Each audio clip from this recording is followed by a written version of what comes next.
നവകേരള സദസ്സിനായി Devaswom school മതിൽ പൊളിച്ച സംഭവത്തിൽ വിമർശനവുമായി ഹൈക്കോടതി. സ്കൂൾ മതിൽ പൊളിക്കുന്നത് എന്തിനെന്ന് കോടതി, സംഭവിച്ചു പോയെന്നും പുനർനിർമ്മിക്കുമെന്നും സർക്കാർ. പൊതുജനങ്ങളുടെ പണമല്ല ഇതിന് ചെലവഴിക്കുന്നതെന്നും കോടതി പറഞ്ഞു. ചക്കുവള്ളി പരബ്രഹ്മ ക്ഷേത്രം വക മൈതാനത്ത് നവകേരള സദസ്സ് സംഘടിപ്പിക്കുന്നതിനെതിരായ ഹർജി പരിഗണിക്കവെയായിരുന്നു വിമർശനം.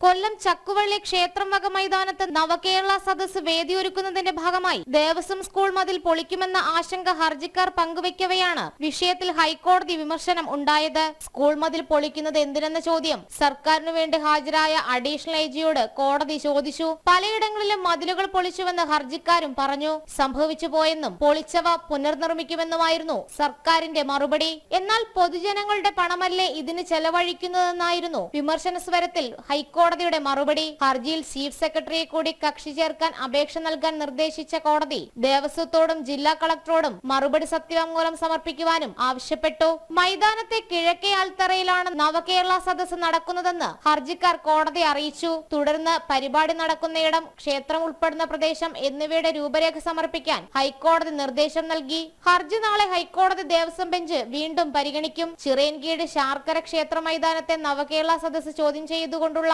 ഹർജിയും നാളെ പരിഗണിക്കാനായി മാറ്റിയിട്ടുണ്ട്. ക്ഷേത്രം വക വസ്തുവകകൾ ആരാധനാവശ്യത്തിനല്ലാതെ ഉപയോഗിക്കുന്നത് നിയമവിരുദ്ധമെന്ന് ചൂണ്ടിക്കാട്ടിയാണ് ഹർജികൾ. ജനം, കൊച്ചി.